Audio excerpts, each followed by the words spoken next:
my name is Coach Horn, Coach Craig Horn, here at Suitland High School, head football coach for the girls flag team. Hello, my name is Joy West. I'm a quarterback for the Suitland Rams.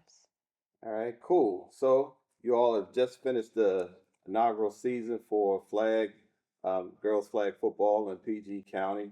So, Coach, tell me how you became the coach of the football team. Oh, it was a groundbreaking opportunity here in the state of Maryland. The AD, Missy Bowie, had came to me and let me know, some things were coming down the pike as far as the coaching position and stuff like that. We had to fill out, a questionnaire and things like that prior to the season to see what you may be interested in. And my daughter actually was doing flag football in Charles County where they were already competing in the combines and stuff like that. So I was already kind of involved with it down there with the SMY, FFL and things like that, who got things running down there. So I just so happened to be out there during the time frame of all of this happening, and I was kind of pushing it to come up here to PG County. That's why we got kind of a late start. We were one of the last counties to join. I believe it ended up being like 92 teams or 98 teams within the state of Maryland. So, once the opportunity stuff started to present themselves, I applied for the position and, went out, and the rest was history.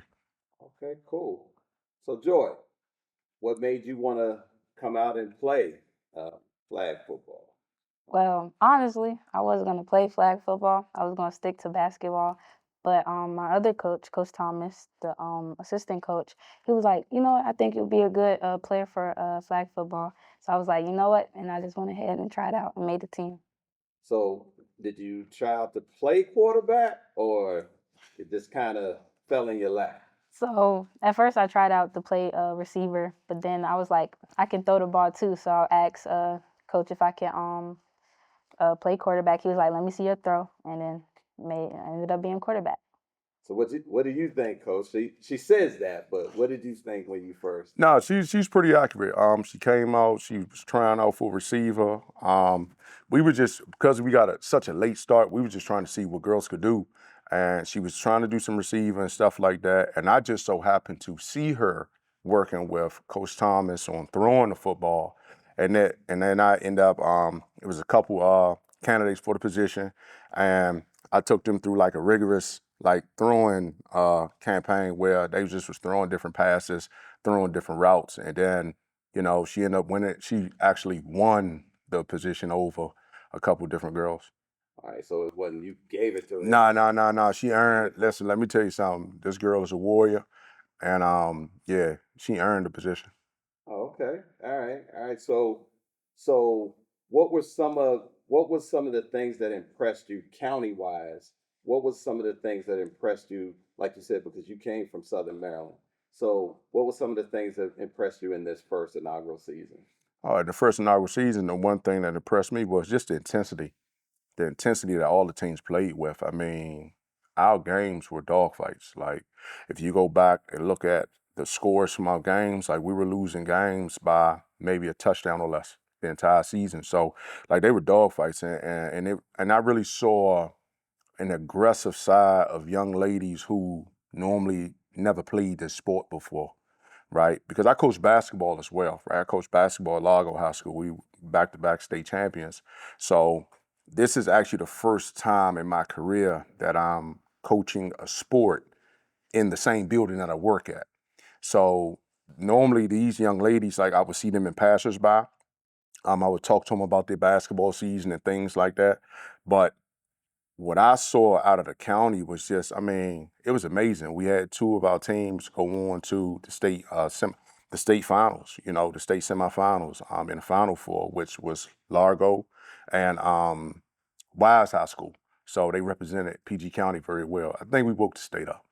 So speaking of it, so you said that you actually work in Suitland. Yes. So what is the advantage, or do you think it's an advantage for a coach to work inside of the school, where you can see the kids every day? What's the advantage of that? Oh, it's a big advantage. Like I said, when I was coaching at different schools, when I was coaching at St. Charles, I was still working in the Department of Corrections. When I was coaching at Largo, I was working at Suitland, right? When I was coaching at John Hanson Middle School, I was working in the Department of Corrections. When I was coaching at Benjamin Stoddard Middle School, I was working at the Department of Corrections. Like, so the thing is, I never got a chance to see the day-to-day interaction, right, that the kids have with their peers, their teachers, right? Meeting their parents from a different standpoint. Like, I'm meeting your parent as Mr. Horn in the building, not Coach Horn, right?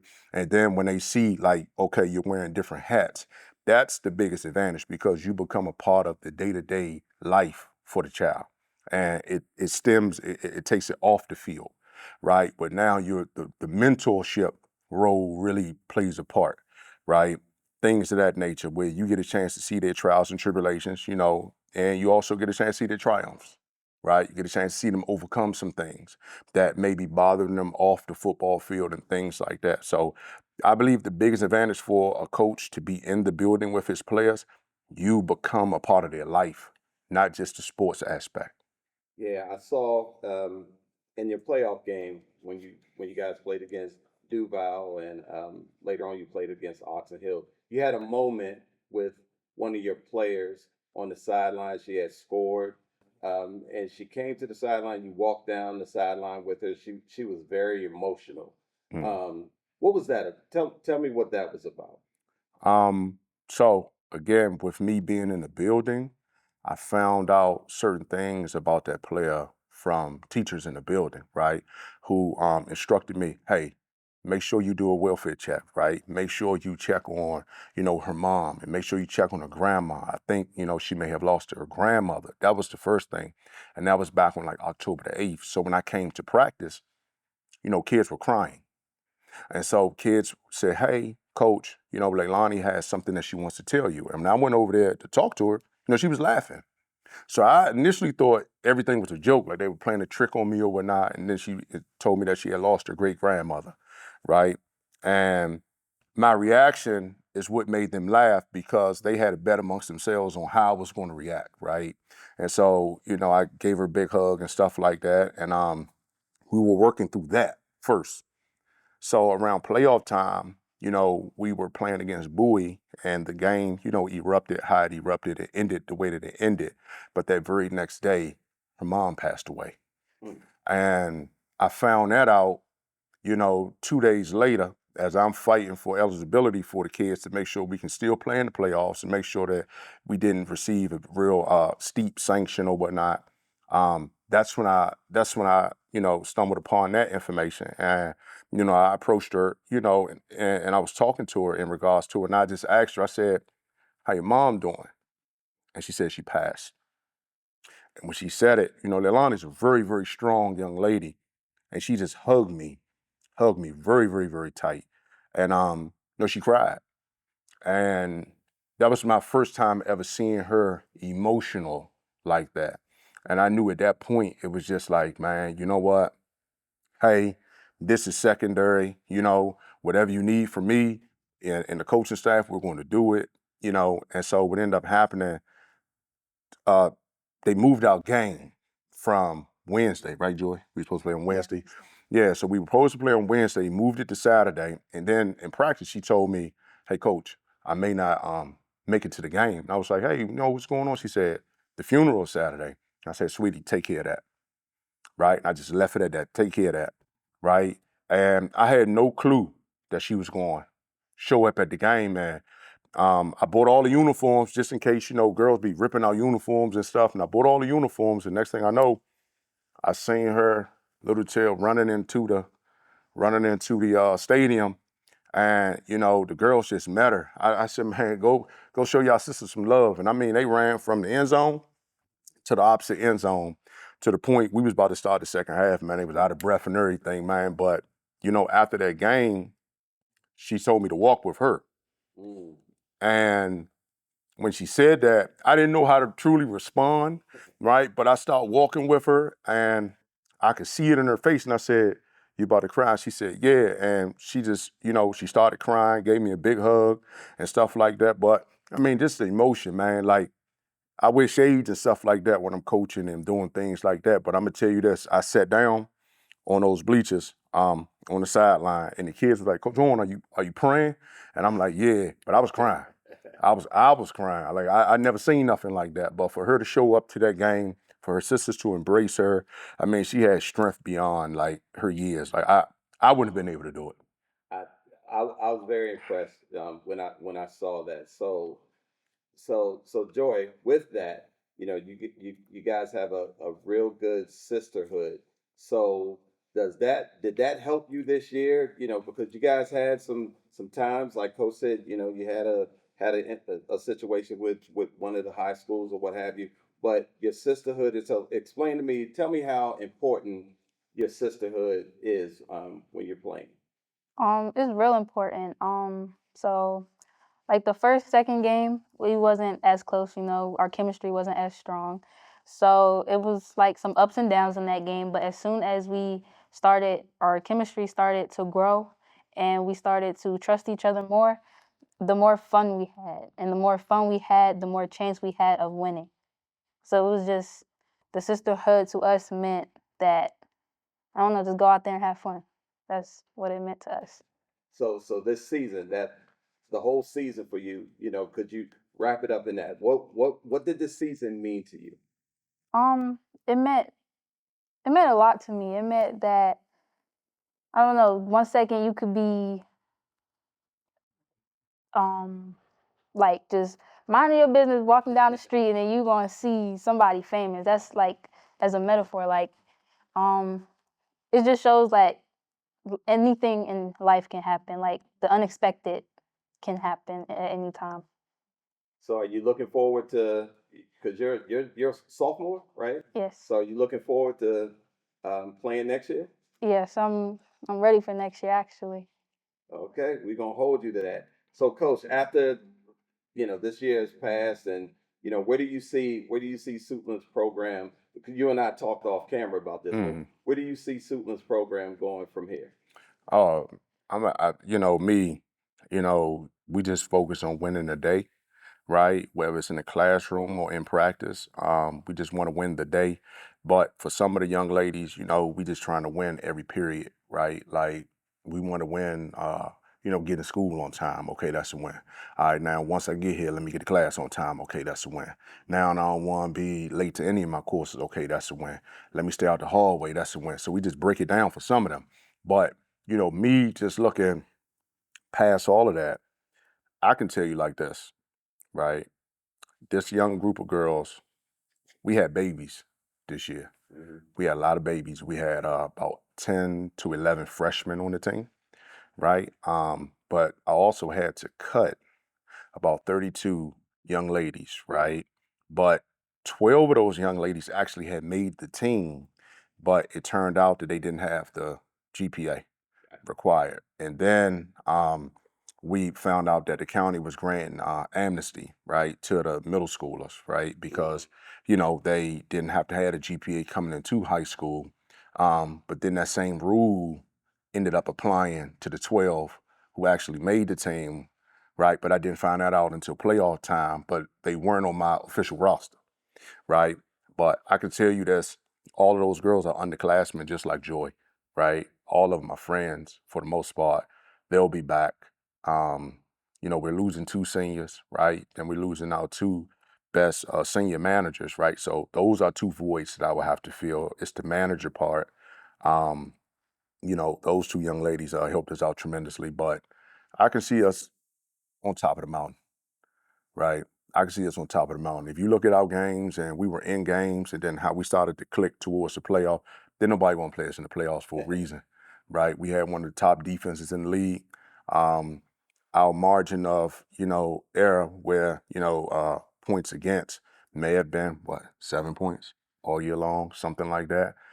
Then I even started playing Joy at safety during the playoffs, right? People could look forward to see her really be a two-way player next year. Um, then we returned everybody, Mhm. right? We returned everybody for multiple seasons. Like there were some young ladies on the team that I thought were juniors that were going into their senior year next year. No, they were sophomores just like Joy, right? So yeah, I can see it's on top of the mountain.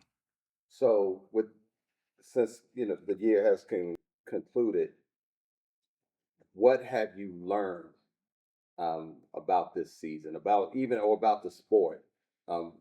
Is there anything that you learned and that you'll be able to, take into next season, to capitalize on? Oh yeah, I learned them, and they learned me, right? Like part of the biggest challenge that we had this year was setting the tone, right? What we weren't going to tolerate versus what was acceptable to us as a staff, right? And then also as players, and then to see them develop as leaders, right? I got a chance to see them come together, right? And Joy used the word sisterhood, right? That wasn't a term that they used with one another in the beginning of the year. And then they had, different experiences, right? That they took with one another. Like they really went through some things, right? And they were able to overcome a lot. I just think, that's the biggest thing. Like we learned each other. Um, and now, like, it's relationships then championships with me, right?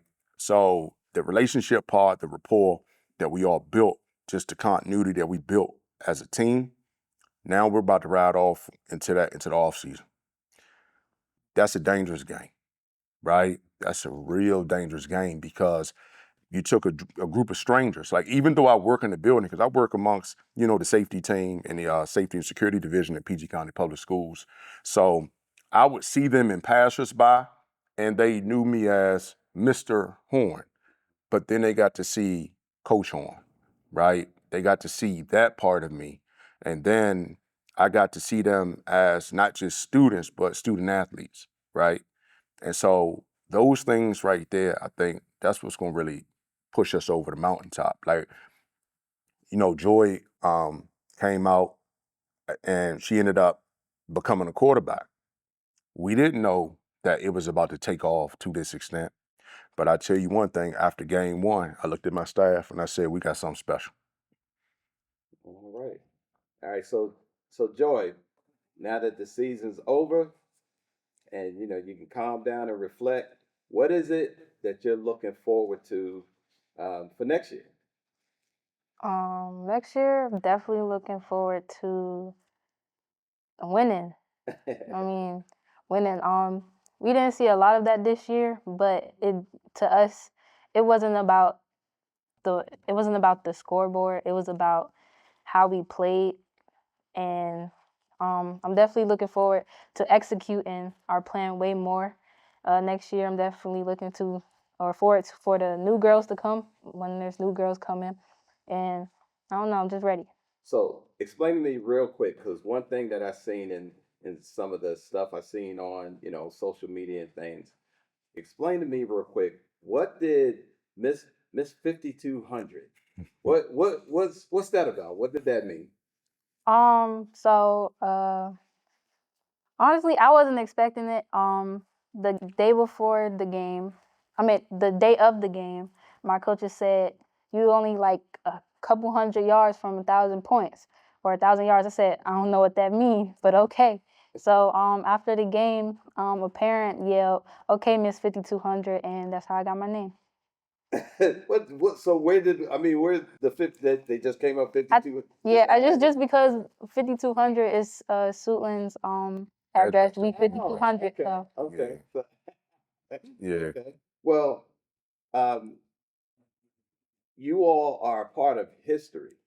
You're the first year, of flag football for girls in the county, and nobody can ever take that away from you guys. So you are truly trailblazers, and congratulations. Like you said, everything doesn't have to happen on the field, but one thing that did happen is you started what you finished, Hmm. and you finished strong. You won a playoff game, and like you said, you became close as a family, with your sisters. Coach, congratulations on you on a Appreciate it. job well done with keeping, with the animosity, not animosity, but the adversities that happen in the season. Hmm. Congratulations on that, and we be definitely looking out for them Suitland Rams come next year. I appreciate y'all. Oh yeah, most definitely. And I just want to say this, right? This young lady, tough as nails, right? She never complained not one time. She never gave me attitude. She never gave her teammates attitude. And I watched her grow and become a leader and really hone the position of quarterback. And we all know as football guys, right? The position of quarterback is not just about what you do on the field. It's her leadership off the field, right? Mm-hmm. Holding what, 3.5 GPA, Yes. right? A 3.5 GPA, so she's the model student. And when you look at somebody who is the face of your program, right? You know, you think of your quarterback. But she had no clue to what she really was accomplishing until, you know, we broke it down. But one thing that stood out to me with Joy, she kept the attention off the attention, Mm-hmm. right? Yeah, she never gloated about her yardage. She never gloated about anything. In fact, she would come off the field at times and say, "Hey, coach, I think we need to try to get such and such the ball, or I think we may want to get such and such in the game." And it was one game, and I told her, I said, "They're not ready," right? And then we went into practice, and then I put them in a practice situation. I looked at her and I said, "You see what I was saying?" And she was like, "All right, cool. I see what you were saying." And then, but we then got those kids going, right? Mm-hmm. But to finish her sophomore year, remember they took a game away from us, so we didn't play against CMIT South. She finished with 1,860 yards, right? 12 touchdowns. Like, that's pretty much unheard of as a sophomore. Like, I have young men in the state of Maryland that played the position of quarterback that didn't accomplish what she accomplished in year one, right? As a varsity starter in year one as a sophomore, a true sophomore, not one of these kids that reclassed 2, 3 times. We're talking about a true teenager, right? So, you know, that's just my love for her, coach the player, and even as a mentor, right? Like I told them, you know, I feel like I gained 24 more daughters. And Miss West replied, "No, it's about 26, right?" And I was like, "Okay." She said, "Yeah, because you know what? My other baby gonna be out here. She's gonna be the manager, X, Y, and Z." And then baby girl came in, right? The oldest one. And so I was just like, man, to see Zoe and them come out there and do their thing. I mean, it was a blessing to be, you know, a part of the West Family's Village this year. All right. All right. So thank y'all for having this sit down with us. And like I said, we look forward to next year and congratulations on this year. Thank you. Thank you. All right.